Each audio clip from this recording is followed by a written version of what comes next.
Bienvenidos, bienvenidas nuevamente a esta maratón de conocimiento compartido que es Macaronay. Abrimos nuevamente la sala 2 ahora para conocer más sobre los suelos degradados, el cambio climático y la importancia de regenerarlos. Elena Arco Lázaro y Rubén Paz Hernández, ella del Instituto Canario de Investigaciones Agrarias del Gobierno de Canarias y él del de Investigación de Fabricación Integrada y Avanzada de la Universidad de Las Palmas de Gran Canaria, nos van a dar luz sobre ello. Toma la palabra en primer lugar, Elena. Bienvenida, adelante. Hola, buenas tardes. En primer lugar, dar las gracias por invitarnos a participar en la Macaronay y gracias también a la gente que nos está viendo. Pues yo voy a empezar a hablar de lo que es el proyecto Bercochar y de la mejora en suelo agrícola y luego mi compañero Rubén pues hablará de la mejora de los suelos forestales. Bueno, ¿qué es el proyecto Bercochar? Pues es un proyecto que va sobre la fabricación y utilización de vermicompost, compost y biochar, de ahí el nombre, como herramienta para la adaptación al cambio climático, la prevención y la mitigación de los efectos derivados de los riesgos naturales en el medio agrícola y forestal. En este proyecto participan 16 entidades de diferentes regiones, como son Canarias, Madeira, Azores, Mauritania, Cabo Verde y Senegal. El objetivo principal que tiene este proyecto es el de mejorar la respuesta de las poblaciones y los ecosistemas ante los efectos del cambio climático, facilitando la regeneración de los suelos afectados por erosión, sequía, escorrentía o desertificación, y la puesta en marcha de acciones de mitigación que favorezcan un incremento de la resiliencia. Este proyecto tiene 3 objetivos específicos que voy a pasar a comentar. El objetivo específico primero trata sobre evaluar el potencial de los residuos orgánicos transformados como herramienta para combatir la degradación y la pérdida de suelo, favoreciendo de esta manera también el secuestro de carbono. Este objetivo se divide en 3 subfases, cada uno realizado por una entidad diferente. Una de ellas es la selección de los residuos orgánicos locales de cada región y su caracterización, la caracterización de estos residuos una vez transformados, y, por último, el estudio del comportamiento ambiental de contaminantes orgánicos emergentes en suelos agrícolas de la Macaronesia. El objetivo específico segundo lo que trata es de investigar cómo se mejora el suelo a través de la aplicación de estos residuos orgánicos transformados y ver si disminuye la vulnerabilidad de las poblaciones a los riesgos naturales. Para ello se están llevando a cabo experimentos que lo que tratan es de ver los efectos de la aplicación de residuos orgánicos en las propiedades físico-químicas y microbiológicas del suelo. También se está estudiando la optimización en la utilización del agua, el efecto de la aplicación de residuos transformados en cultivos de secano para mejorar la retención de agua y la resiliencia ante sequía, y el estudio de la regeneración de suelos degradados en áreas sensibles, mediante la identificación, mapeo y evaluación de áreas agrícolas con indicios de degradación y mediante estrategias de éxito en reforestación. Y por último, el tercer objetivo, aunque sea el último no es el menos importante, trata sobre la divulgación de los resultados, porque de nada sirve tener unos resultados si no se divulgan tanto a nivel científico como a nivel poblacional. Para ello se está llevando a cabo la preparación de diferentes materiales de formación, divulgación y sensibilización para cada región. También se están llevando a cabo campañas de sensibilización para que la gente tenga un mayor conocimiento del manejo del suelo, su conservación y regeneración. Y por último, se está realizando una cualificación e intercambio de experiencias dirigido a agricultores, a técnicos agrícolas y forestales para que fomenten estrategias de manejo, conservación, regeneración de suelo y mejoren la capacidad de retención de agua y secuestro de carbono. Pues el primer objetivo específico trata sobre evaluar el potencial de los residuos orgánicos transformados. Y aquí en el ICIA lo que estamos llevando a cabo es la elaboración de un compost, de un vermicompost y de un biochar. Como el compost y el vermicompost son elementos que están más estudiados y son más conocidos, pues yo me voy a centrar en hablar lo que es sobre el biochar. ¿Qué es el biochar? Pues el biochar no es más que un carbón vegetal que se produce mediante un proceso de pirólisis, entre unas temperaturas que van entre 300 y 800 grados y se tienen que dar en ausencia de oxígeno o con muy baja concentración de este. ¿Cuál es el objetivo del biochar? Pues el secuestro de carbono en el suelo, cuando este se aplica en forma de enmienda.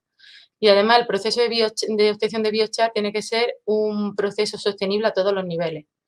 Aquí en el ICIA lo que estamos trabajando es con una poda de palmera que tiene unos problemas fitosanitarios, ya que está afectado por el picudo y por el hongo fusario, y por ello, una vez que se corta, tiene que ser trasladado inmediatamente a vertedero. En el ICIA la obtención de biochar la estamos haciendo de 3 maneras distintas. La primera consiste en una olla carbonera, que no es más que esta olla, como donde se hace el carbón. Se pone el material que se quiere pirolizar, en nuestro caso pues son restos de hoja de palmera. Se le prende fuego y tras un tiempo determinado pues obtenemos nuestro material ya pirolizado. Otro de los métodos que estamos utilizando es el de doble bidón. Este es un método más sencillo, más manejero. Lo que pasa es que produce menos cantidad de biochar. Consiste básicamente en llenar el bidón interior con el material que se quiere pirolizar. Entre el bidón interior y el exterior queda un espacio que es el que se llena con el material que va a servir de combustible. Se le vuelve a prender fuego, se deja un tiempo y aquí tenemos el biochar que se obtiene. Y esto por los restos de ceniza procedentes del material que sirvió como combustible. Y el último método que estamos utilizando es el uso del contiki. Este es un horno que es muy fácilmente transportable. Consiste en hacer una pira con el material, se prende fuego, se le va dando vuelta para evitar que el oxígeno entre dentro y así se pueda pirolizar. Luego se apaga con agua y obtenemos nuestro biochar. ¿Por qué usar biochar en la agricultura? Pues los beneficios que tiene el biochar en el suelo son múltiples. Por ejemplo, tiene una elevada área superficial. Esto es importante porque permite la unión a nutrientes que luego puede estar disponible para la planta. Esta área superficial también puede ser utilizada en la descontaminación de tierra, incluso la que está contaminada por metales, porque se absorbe, se une a este biochar. También produce un secuestro de carbono y reducción de otros gases de efecto invernadero.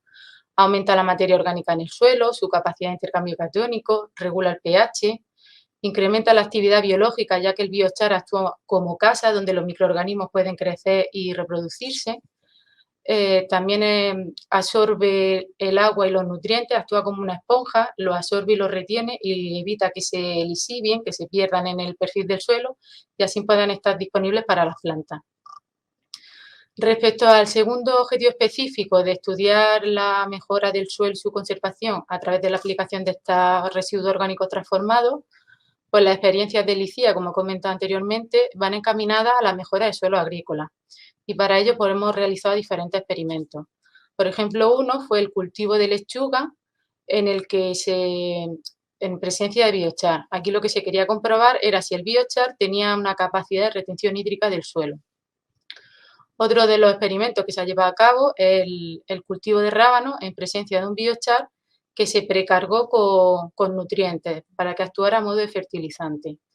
Y aquí, pues, por ejemplo, se puede ver que los rábanos que se cultivaron en los tratamientos donde había un biochar con nutrientes, pues eran mayores que los rábanos que se cultivaron o en las macetas que no tenían biochar o en los que el biochar solo estaba con agua. Y por último, se hizo un experimento en campo en el que se cultivó millo en presencia de compost, de biochar o en una combinación de los dos. Aquí lo que se quería ver, además de la capacidad de retención hídrica del suelo, era si había una mejora de las propiedades físico-químicas y microbiológicas del suelo. Y en esta imagen, aquí abajo, pues se puede ver el anillo negro que corresponde a donde está el biochar en el suelo.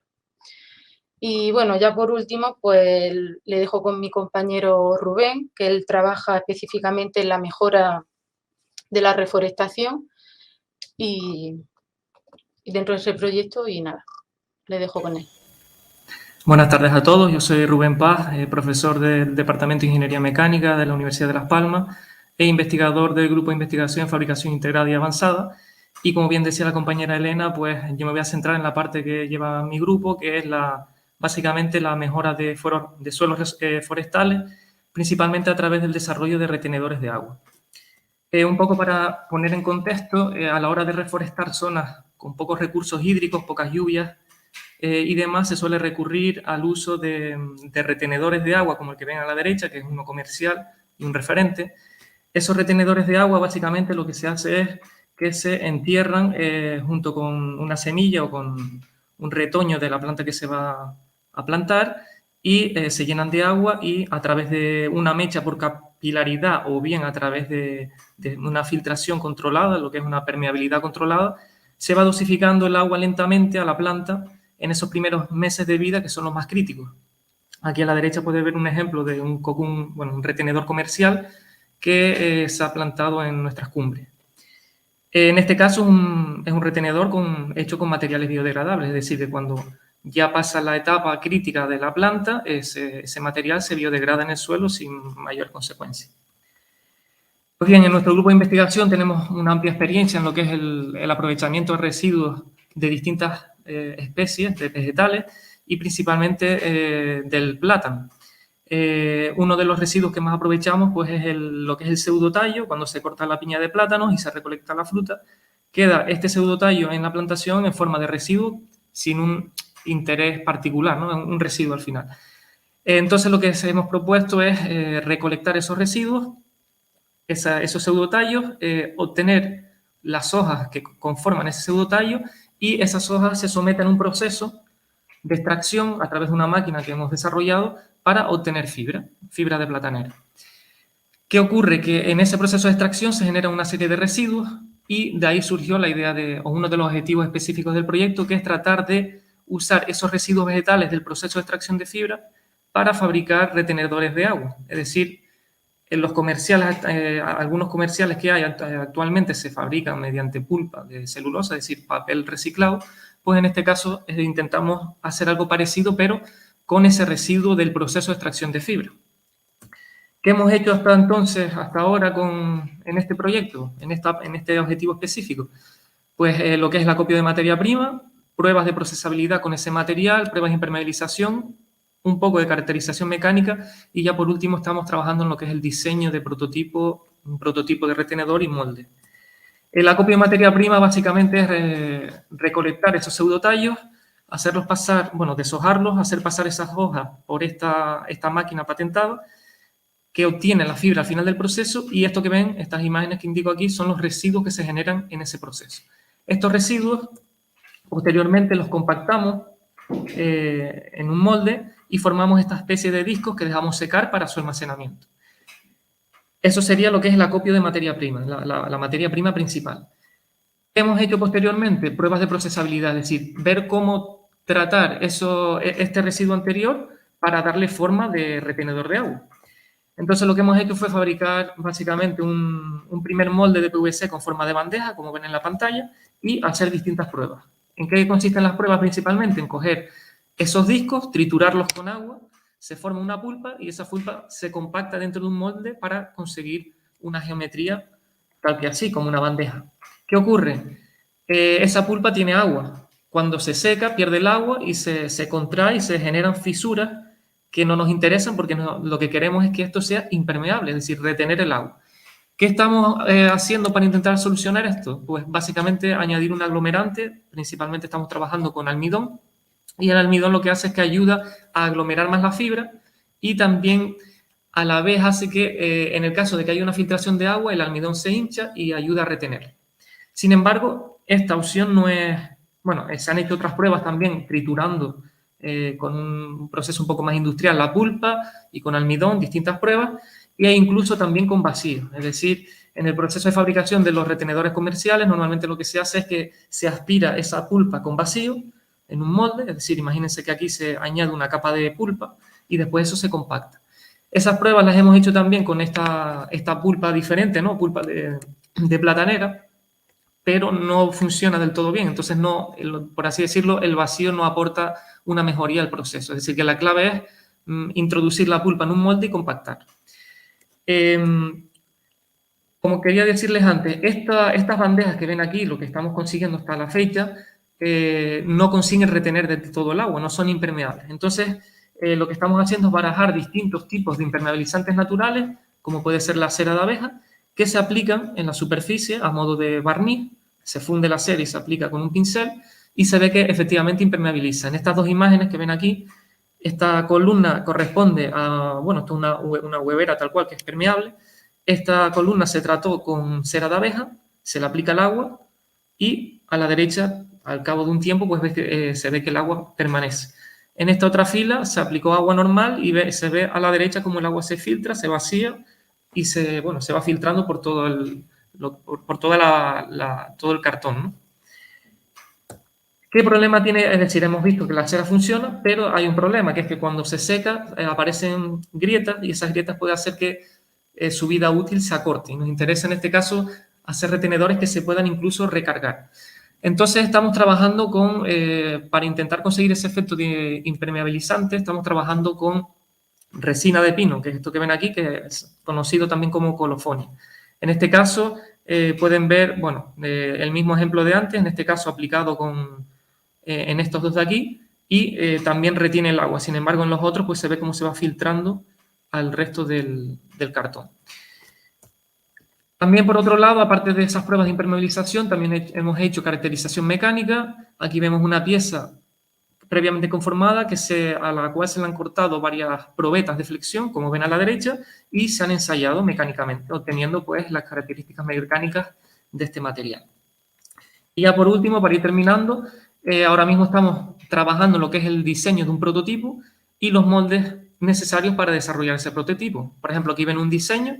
Estamos hablando de un prototipo a escala, es decir, un retenedor más pequeño para ir haciendo pruebas de procesabilidad, es decir, las mismas pruebas anteriores, pues aplicarlas en una geometría más similar a la de un retenedor más funcional, ¿no? En este caso, con unos 200 milímetros de diámetro y una capacidad aproximada de 1,6 litros. Y aquí, bueno, el principio de funcionamiento sería, como les decía anteriormente, se coloca la pulpa en el interior del molde, se compacta y se obtiene la pieza. Entonces, pues ahora mismo estamos prácticamente en la fase de fabricación de estos moldes, tanto para el recipiente en sí como para la tapa.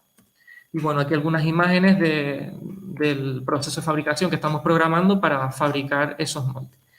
Y bueno, ya con esto termino esta breve introducción de lo que estamos haciendo con respecto a los retenedores de agua. Y por último, pues agradecer a todo el equipo de mi grupo de investigación y también a Macaronay por darnos esta oportunidad para presentar los avances del proyecto Vercochar. Muchas gracias. Muchas gracias a ustedes, Rubén y Elena. Si les parece, dejamos unos minutitos que nos han sobrado de la exposición para ver si hay dudas entre las personas que nos han estado acompañando en directo esta tarde a través del YouTube y del Facebook. Perfecto. Vale. Había una que se generó mientras hablaba Elena, aunque ya se la resolvieron, pero sería interesante quizás volver a repetirla por si acaso que alguien tenga la misma duda. Preguntaba Pedro Luis García Llanes si el biochar era similar a ser carbón vegetal. Es lo mismo, básicamente. Lo que pasa es que, como le gusta a la gente poner nombre en inglés, queda así como más cool, pues le ponen biochar, pero básicamente es el carbón vegetal. Cristina Mesa García dice, muy buena presentación, ¿qué consejos o soluciones darían al ciudadano para la reforestación de las zonas incendiadas antiguamente en la isla? ¿Respondes tú, Rubén? Bueno, vale. A ver, yo no soy experto en este tema, pero entiendo que para la reforestación, según lo que estamos haciendo en este proyecto, pues los primeros meses de vida de las plantas es la clave, ¿no? Entonces, cualquier sistema de riego que se pueda aportar en zonas áridas, pues va a mejorar muchísimo lo que es la tasa de supervivencia de esas plantas, ¿no? Entonces, bueno, desde el punto de vista del ciudadano, pues la verdad es que no sabría decirte algo concreto, pero en el caso de involucrarse en este tipo de movimientos de reforestación, pues creo que el uso de retenedores puede ayudar bastante y de hecho hemos contrastado datos que dicen eso, ¿no? Que los retenedores facilitan o mejoran la tasa de supervivencia y por tanto la inversión que se hace en la reforestación. No sé si va por ahí la pregunta, pero...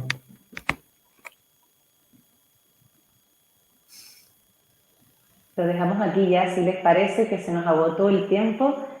Cristina dice que sí, que perfecto, que muchas gracias. Y lo que decía, que lo dejamos aquí, se nos agotó el tiempo. Muchas gracias por haberlo explicado, por haberlo explicado también y por estar presentes en Macaronay y compartir su conocimiento y todo lo que están haciendo para proteger la isla y los suelos.